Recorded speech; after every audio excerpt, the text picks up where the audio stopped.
Sobrang Hinahanap ba yan? amoy ng bagong kotse niya. Saan yung Google nito, bro? Ayun, yung color green. Ah, Na yung isa. Yung isang bilog. ito? Ah, yan. Ah, Google pala ito.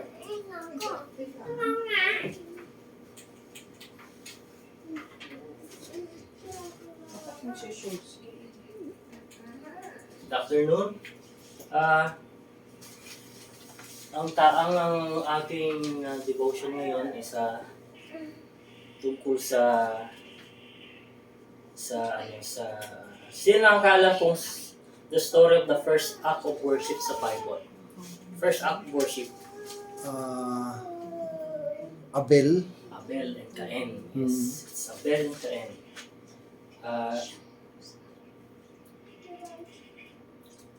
Sa Genesis 4.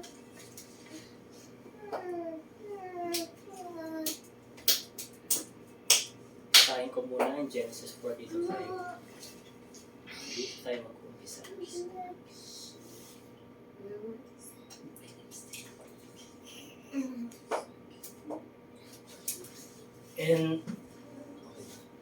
And Adam knew Eve his wife, and she conceived and bare Cain, and said, I have gotten a man from the Lord.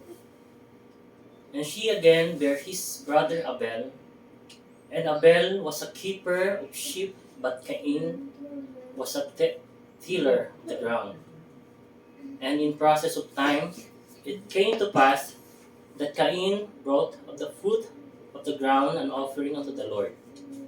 And Abel, he also brought of the firstling of his flock, and of the fat thereof. And the Lord had respect unto Abel and to his offering, but unto Cain and to his offering he had no respect. And Cain was very wroth, and his countenance fell. And the Lord said unto Cain, Why art thou wroth, and why is thy countenance fallen? If thou doest well, shall not be accepted. And if thou doest not well, sin lieth at the door. And unto thee shall be his desire, and thou shalt rule over him.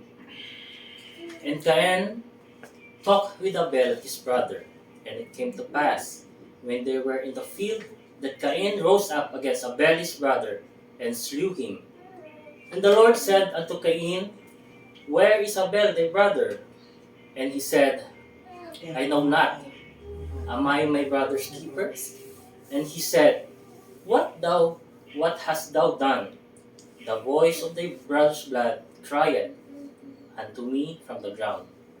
And now art thy curse from the earth, it hath opened her mouth to receive thy brother, blood from thy land. Let's pray. Lord, thank you for this opportunity na makarinig ulit kami sa inyo. No? Makarinig kami ng inyong salita. Gabayan niyo po ako, hindi ng mga kasamahan namin sa church na mas maintindihan namin ang story ni Abel at Cain. Kayo po magbigay sa amin ng wisdom at knowledge for this afternoon. Amen. Okay? Ang tanong ko, why did God accept Abel's offering but reject Cain's offering?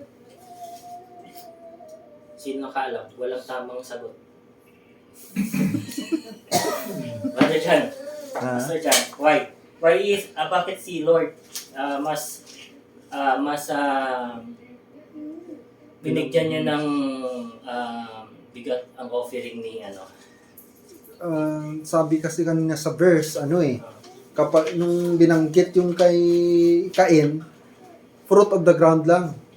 Pero kapag kay Abel, merong hindi siya blood, ang nakalagay ay matataba at saka firstborn.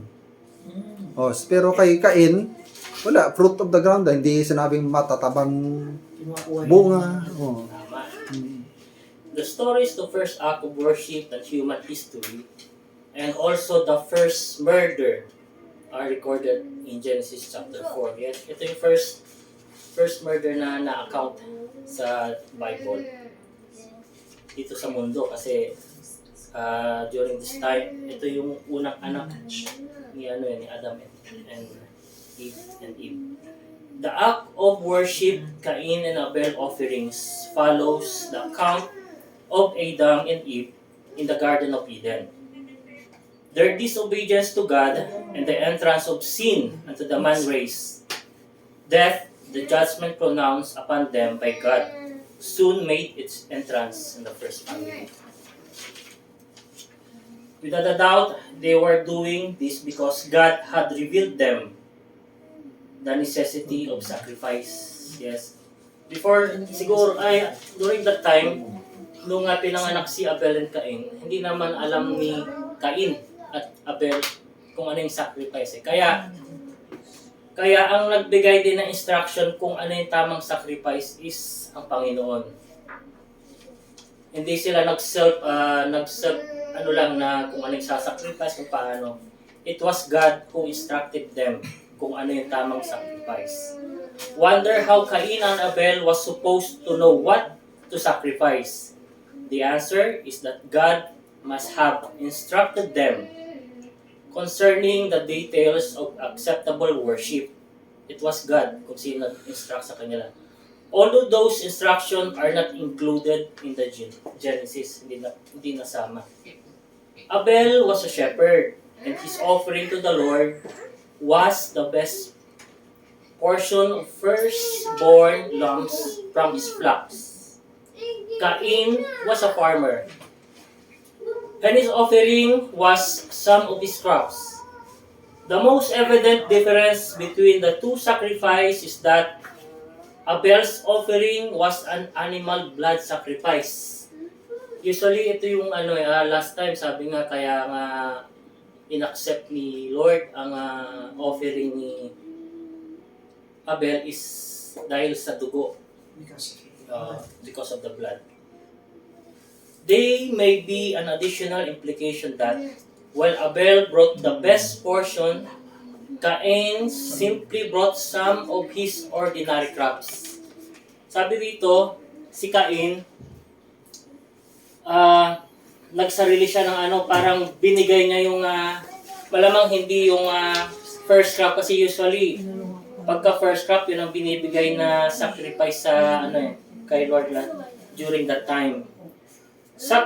Scripture does not give an indication, however, that either of these differences factored in God's acceptance of Abel's and rejection of Cain. Why did God accept Abel's offering? One is that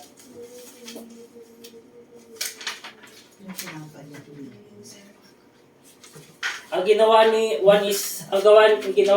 Abel is he worshiped his own ways. Gumawa siya ng sarili niyang alituntunin. Hindi siya sumunod sa instruction ng Panginoon that time. Basta lang siya nagbigay. Hindi niya sinunod ang tamang procedure para magbigay ng sacrifice sa Panginoon. Second, he did not come to God by faith. Since na ang gusto niya kasi is maging i-please ang Panginoon. Instead na i-please ang Panginoon, ang gusto niya ma-please yung sarili niya instead ng Panginoon.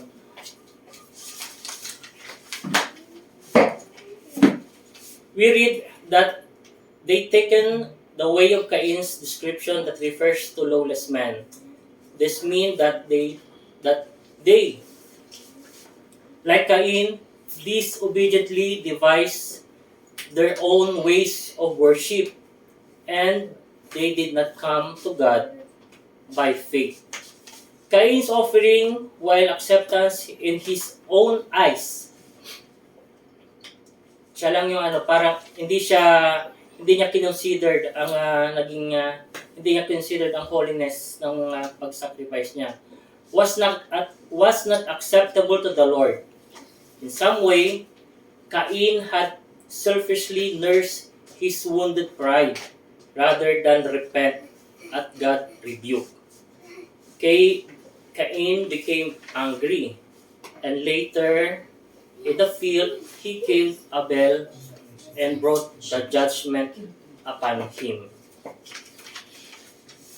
The account says that Cain was angry at God's rejection of his offering and his face was downcast. Obviously, he came expecting God to accept his offering. Perhaps he was very pleased with himself. Masyado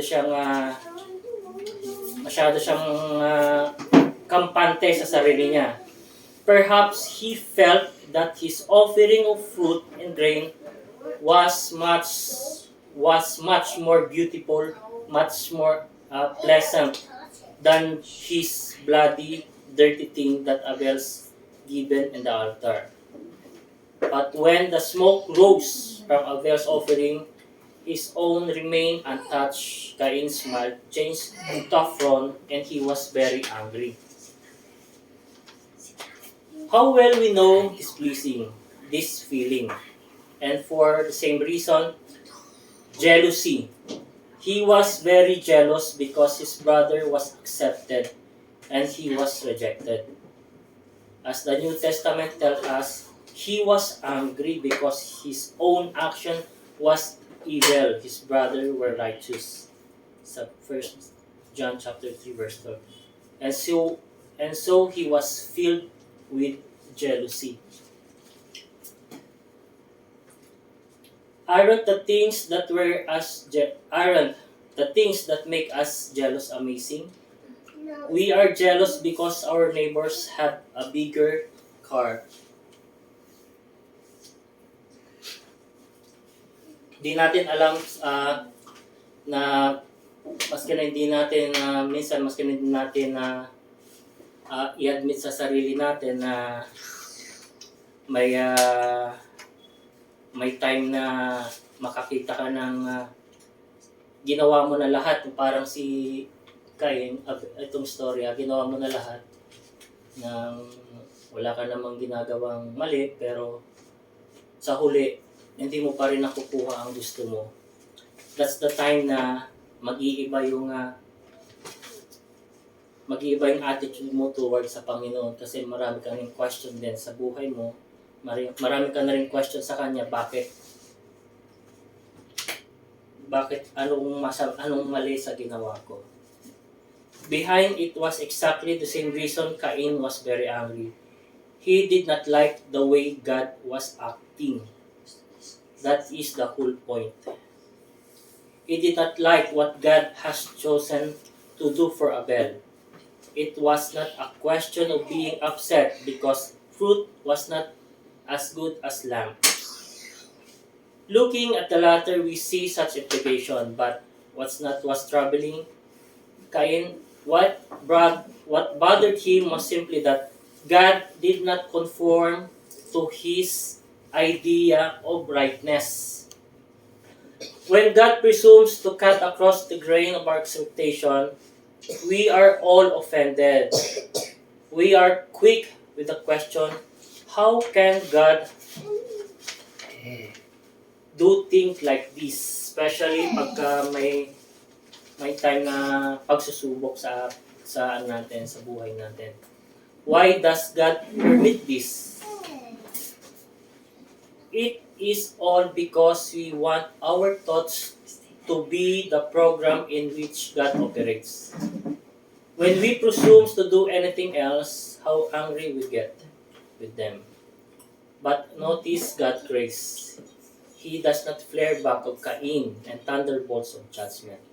He simply asks him a question. Why are you angry? Why is your face downcast? That is the best question to ask a jealous, resentful individual. Why? Bakit? Think through now. Why are you angry? Why are you filled with resentment against this person? I have learned that men and women ask me as they time to do. Why this had to happen? The only proper answer is, why shouldn't happen to you? These things happen to everyone and to anyone. Why shouldn't it happen to you? Why should you escape? Why should? By the time na may pagsubok sa buhay natin, ang dami na nating questions sa Panginoon. Ang dami na nating bukod sa question, syempre dadalawang isip na rin tayo kung pinapakinggan tayo o nasisiyahan siya kung may problema tayo sa buhay. Ang daming dumadaan sa utak natin, pero still, hindi tayo pinapabayaan. His own ways and His own time palagi. By the time na na-solve na yung problem na yun, doon mo na lang pwedeng balikan kung ano yung ginawa ng Panginoon, ways, kung anong bagay na ginawa niya step by step para masagot mo ang question o problema na dumaan sa iyo. Our life application: when our expectation of God or others are not met, we are often quick to anger. Are we willing to recognize our resentment for what is and turn back to trust God? Tama. When we are huwag tayo masyadong mag-expect sa tao kasi sometimes over-expectation sa tao will lead to madi-despair ka o mawawalan ka ng tiwala. Our expectation always nakatutok sa Panginoon, His promises, hindi sa promises sa mga sangkatauhan sa mundo. And then times na hindi natin ma-met ang gusto natin, huwag tayong magalit sa Panginoon, tanungin natin na ito bang problema sa buhay namin? Nagpapatibay lang sa amin, sa pamilya namin, or sa buhay namin para maging smooth ang aming pamumuhay, or may kasalanan na nangyari sa amin, bakit nangyari na ito. Pero it is better to pray when time na hindi mo maintindihan kung ano yung problema na nangyayari sa buhay. Ganon din sa akin, sa part ko rin, marami na rin nangyari sa amin maraming question din nang dumating sa buhay ko, kung sometimes mag-isip ako nung na-COVID, nawalan kami ng trabaho, sabi ko, eto trabaho ko ngayon kasi unexpected, pero pinag-pray ko rin kasi yun, kasi nung time na COVID, wala lahat, pati Grab, wala lahat. Ang ginawa, ang naging sanata ko lang is prayer. May question ako sa Panginoon, pero still, nagpe-pray ako. And di ko alam na isang araw na lang, nag-text sa akin nag-message sa akin yung isang kasama ko, yung purchasing head ko dati. Sabi, punta ka rito, kailangan ko ng tao. Ayun, unexpected talaga. Prayer lang ang tumulong sa akin nung time na yun. Kasi ang prayer ko rin, magkatrabaho, bumalik. Yun nga, hindi ko unexpected talaga. Kaya nagpapasalamat ako sa Panginoon din na during that hard times, maraming tumulong. And then, nung huli na sabi ko, wala na to. Nagbabalik ulit ako sa Grab kasi mahina. Yun nga, unexpected na tumawag sa akin na pinag-report agad ako. And pinag-exam ako, sabi ko, nag-exam ako ganun. Sa Maya Holy Spirit Bible School, sa may yung IQ, kabigay sa akin ng matanda. Wala pang, nagbabasa pa lang ako ganun. 5 minutes, sabi ganun. Nag-a-answer pa lang ako, pass your paper, sabi wala na ito. Bagsak na naman ako nito. Magbabasa pa lang ako ng questionnaire, sabi ko, back to back. Pinapasa, pahala na, sabi ko ganun. Eh, nagulat naman ako. Sabi ng boss ko, sabi ng boss ko, boss, bagsak ata ako ng ano, ayaw mo na yan. Bagsak naman kami lahat dito eh. Sabi ko, kasi nagte-test-test pa tayo kung bagsak din tayo. Sabi ko, oo nga, pati nga rin naman, bagsak eh. Ayaw mo na yan, patatawag kita sa next week. Ayun. Formality na lang yan, sabi niya sa akin. Eh, ganun ba? Kasi ang hirap eh. Parang nag-take ng ano ba yun, yung sa... Oo, hindi lang NCE, yung ano ba yun? Lawyer. Bar. Bar exam. Magbabasa pa lang ako, 5 minutes, sabi. Yung lang procedure sa ano, hindi ko na matapos, di pa ako nakakalahati. Sabi ko, ba't talagang ayaw mo atang pagtrabahuin, sabi ko sa isip. Nag-report agad ako noon, sabi niya, sabi, akala ko ako lang pala bagsak, kami pala, karamihan pala bagsak. Sabi sa akin, kasi mag-report ka na lang dito sa akin. Yun, answered prayer. Isang answered prayer yung ano, na during times of hardship, wag tayong maging, wag tayong, alam niyo yun, yung sisi ng sisi. Huwag tayong maghanap ng sisisihin. Instead na maghanap ka ng sisisihin o maghanap ka ng ways para just pray and tiwala lang sa Panginoon, yun lang, faith and prayer. Hindi ka papabayaan. Ano yan, living testimony ko yan. Hindi ka talaga papabayaan. Ganun din, itong naging sample natin, itong naging story natin ngayon. Yung isang anak, si Cain, yun ba yun? Yung isa living by faith, yung isa living in his own will. Gumawa ng sariling ways para i-ano ang Panginoon, which is mali. So, his offering or his sacrifice is not accepted by God. Kaya, yun lang. Ito lang yung devotion ko sa devotion natin sa hapon na to. Let us all, kung anong mangyari, kung may hardship, kung may pagsubok, only focus lang tayo sa Panginoon. Never stop praying, never stop believing, never stop believing in God sa kanyang promises. That's all. Good afternoon to everyone. Hope maski na maliit lang, nakapulot tayo ng ating story na to sa Panginoon. Brother John?